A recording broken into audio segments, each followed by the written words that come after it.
بن یوسف کو عمر بن عبدالعزیز نے دیکھا جہنم میں آنتیں پھٹی ہوئی ہیں، پیٹ پھٹا ہوا، آنتیں نکلی ہوئی ہیں اور ایسے گدھے کی طرح چکر کاٹ رہا ہے. تو پوچھا کیا حال ہے؟ کہا بس ایمان کی آس پہ پڑا ہوں کہ کبھی تو اللہ جنت میں ڈال دے گا. اگر ایمان پہ خاتمہ ہو جاتا ہے اور اعمال کا ذخیرہ نہیں ہے تو اللہ کا قانون ہے جہنم. مردہ جو بتائے نا خواب میں وہ صحیح ہوتا ہے. میرا ایک فرسٹ کزن، جیسے ذمہ داروں کے بچے ہوتے ہیں، ساری زندگی غفلت میں گزار دی، جوانی میں مر گیا. بس وہ نمازیں اس نے پڑھی جو کبھی میں کھینچ کے مسجد میں لے گیا، یا پھر عید کی 2 نمازیں، اس کے علاوہ مجھے یاد نہیں. تو میں نے خواب میں دیکھا، میں نے کہا کیا حال ہے؟ تو اس نے کہا آگ کے تندور میں ہوں، آگ کے تندور میں ہوں. اب میرا تو خون، میرا تو چاچے کا تائے کا بیٹا، مجھے تو آگ لگ گئی. میں اس کے لیے پڑھنا شروع کیا، پھر حج کا انتظام کیا. تو حج کے بعد جب واپس آیا تو پھر مجھے نہیں خواب آیا، ایک اور ساتھی کو خواب آیا کہ طارق میاں سے کہو تمہارا تحفہ مجھے مل گیا، وہ جو میں نے حج کروایا اس کی طرف سے. تو اللہ تعالیٰ کا فضل ہے کہ اس نے یہ بھی رکھا اس امت کے لیے کہ مرنے والوں کے لیے ایصال ثواب کرتے رہو تو ان کی بخشش کے سامان بن جاتے ہیں. تو اگر ایمان ہے اور عمل نہیں ہے تو سیدھا جنت میں نہیں جائے گا، وایا ہو کر جائے گا. اور اعمال میں میرے عزیزو، میں نماز کی پہلے تھوڑی بات کی تھی. روزے گرمی میں میرا اور آپ کے صبر کا امتحان ہے، میرے آپ کے عشق کا امتحان ہے کہ ہم اللہ کے لیے کتنی بھوک برداشت کرتے ہیں اور اللہ کے لیے کتنی پیاس کو برداشت کرتے ہیں. ہمارا روزہ تو شام کو کھل جائے گا، لیکن میرے نبی کی اولاد نے 72 گھنٹے کا روزہ رکھا تھا اور پیاسے ہی ذبح ہو کے اللہ کے پاس چلے گئے تھے. اور قیامت تک کے آنے والے انسانوں کے لیے عذر کے دروازے بند کر دیے تھے کہ وہ تو رمضان بھی نہیں تھا، پانی سامنے تھا، لیکن درندوں نے پانی روک دیا. حسینی قافلے کی بات کر رہا ہوں، اور چھوٹے 2 سال کے معصوم بچے سے لے کر حسین عالی مقام تک سارے گھر گھرانے نے 72 گھنٹے نہ پانی کا قطرہ نہ روٹی کا لقمہ، اور اسی بھوک پیاس میں اللہ کی بارگاہ میں حاضر ہو اور امت کو پیغام دے گئے. تو اللہ نے ہمیں اپنی بخشش اپنے خزانوں سے دلانے کے لیے نماز دی، روزہ دیا، زکوٰۃ دی، حج کے اعمال دیے. حج زندگی میں 1 دفعہ، زکوٰۃ سال میں 1 دفعہ، روزہ سال میں 1 مہینہ، اور نماز دن میں 5 دفعہ، دن میں 5 دفعہ. اور آپ نے فرمایا کہ میری آنکھوں کی ٹھنڈک نماز ہے.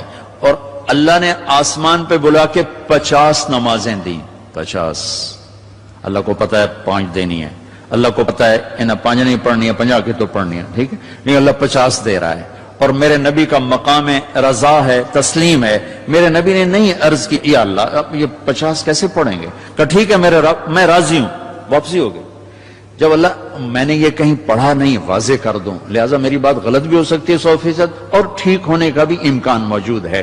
کہ جب اللہ پاک نے دیکھا کہ میرا نبی تو تسلیم اور رضا پہ وہاں پہنچ گیا ہے کہ سوال ہی نہیں کیا کہ یا اللہ انہیں 50 کتوں پڑھنی ہے، تو انہوں نے موسیٰ علیہ السلام کو آگے کھڑا کر دیا. ہوگا. میں اس لیے کہتا ہوں کہ میرے پاس اس کا کوئی ثبوت نہیں، میرا اپنا ذاتی ایک ذوق. آگے چھٹے آسمان پہ موسیٰ علیہ السلام کھڑے تھے. یا رسول اللہ ملاقات کیسی رہی؟ کہ بڑی اعلیٰ. کیا ہوا؟ کہ 50 نمازیں. میں نے کہا تو کیا پڑھنی ہی لے، واپس جاؤ تھوڑیاں کراؤ. اب یہ چھٹے آسمان، یہ 7واں، یہ سدرۃ المنتہا، یہ فاصلے کوئی نہیں جانتا اللہ کے سوا، بے شمار ہیں، لیکن یوں طے ہو رہے تھے، لیکن فاصلہ تو ہے.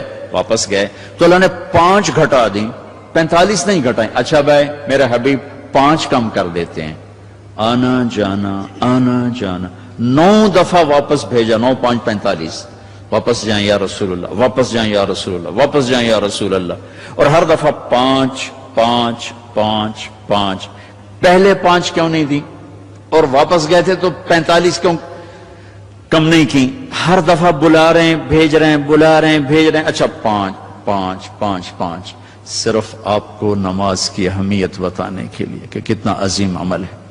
جب 5 رہ گئیں اور موسیٰ علیہ السلام پھر کھلوتے، جی اب کیا ہوا؟ کہا جی 5 رہ گئی ہیں. کہا نہیں واپس جائیں، کوئی نہیں پڑھیں گے. کہا نہیں اب میں گیا تو یہ بھی اڑ جائیں گی، پھر میری امت کا کیا بنے گا، مجھے شرم آتی. کہا یا رسول اللہ ایک بات بتاؤں، کیا؟ میری امت پہ 2 نمازیں فرض تھی، بنی اسرائیل 2 نمازیں تھیں، فجر کی 2 رکعت اور عصر کی 2 رکعت، باجماعت نہیں، انفرادی، رکوع کوئی نہیں، قیام سجدہ، تلاوت کوئی نہیں، تسبیح۔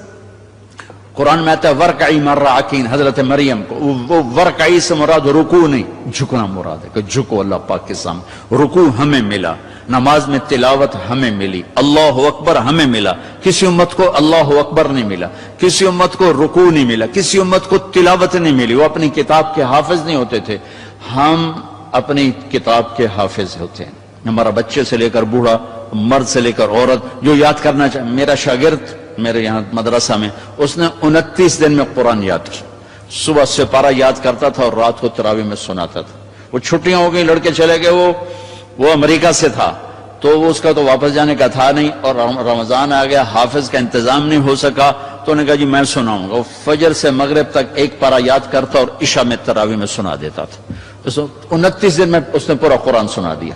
تو اللہ نے ہمارے لیے قرآن ایسا آسان، ابھی وہ امریکہ میں ماشاءاللہ مدرسہ، پہلی امت اپنی کتاب کی حافظ نہیں ہوتی تھی، یہ امت قرآن کی حافظ۔ حضرت عثمان رضی اللہ تعالیٰ عنہ حرم شریف میں داخل ہوئے اور اللہ اکبر کر کے نماز کی نیت باندھی اور سورہ بقرہ شروع کی۔ عبد الرحمن تیمی پاس بیٹھے تھے، وہ کہنے لگے بھلا دیکھو رکوع کہاں کرتے ہیں، تو بقرہ سے جو چلے الف لام میم ذالک الکتاب، تو والناس پہ جا کے رکوع کیا، ایک رکعت میں سارا قرآن پڑھ دیا۔ یہ میرے رب نے ہمیں نماز کا حسن دیا ہے، نماز کی خوبصورتی دی ہے۔ ابو ریحانہ ایک سفر سے واپس آئے تو ان کی بیگم ان کے انتظار میں، اس زمانے میں نہ کوئی موبائل نہ ٹیلی فون، تو انتظار ہوتا تھا، جب رات کو بیٹھنے لگے تو کہنے لگے 2 نفل پڑھ لوں پھر بیٹھیں گے، انہوں نے کہا پڑھ لو، اللہ اکبر۔ جو شروع ہوئے چلتے چلتے چلتے چلتے فجر کی اذان پہ جا کے 2 نفل ختم ہوئے، تو کہنے لگے ابو ریحانہ اما لنا من کا نصیب، میرا کوئی حق نہیں تھا؟ کہنے لگے مجھے معاف کرنا، میں بالکل بھول گیا، مجھے یاد ہی نہیں رہا۔ کہنے لگے اللہ کے بندے، ایک کمرے میں بیٹھے ہوئے اور تم سفر سے واپس آئے ہو، انہوں نے کہا میں بھول گیا، سانو تو نمازاں تنگ کیتے رکھ دین وچ نماز دے یاد آ رہی، اور ایک کمرے میں تمہیں یاد کیسے نہیں آئی؟ کہنے لگے جب میں نے قرآن شروع کیا تو جنت میرے سامنے ایسی آئی کہ مجھے بھول ہی گیا کہ میں کہاں کھڑا ہوا۔ ہماری یہ نماز چاہے نہ بنے، چاہے یکسوئی والی نہ بنے، لیکن ہمیں سجدے کا حکم ہے۔ اگرچہ بت ہیں جماعت کی آستینوں میں، مجھے ہے حکم اذان لا الہ الا اللہ۔ وہ بت میری اپنی آستین میں بھی ہوں گے تو بھی مجھے سجدہ کرنا ہے، میرا دل ٹکے نہ ٹکے مجھے ماتھے کو زمین پہ ٹیکنا ہے اور مجھے اپنے اللہ کے سامنے جھکنا ہے۔ تو موسیٰ علیہ السلام نے کہا 2 نمازیں نہیں پڑھ سکے، 5 کیسے پڑھیں گے؟ کہ بس جس کا نصیب ہے وہ پڑھے گا، میں واپس نہیں جاؤں گا، میں لے کے جاؤں گا۔ جب آپ چلے نیچے تو پیچھے سے اللہ کی آواز ہے، میرے محبوب ہماری تو پھر 50 ہی ہیں، آپ کی امت 5 پڑھے گی، 50 لکھوں گا۔ آپ کی امت 5 پڑھے گی، 50 لکھوں گا۔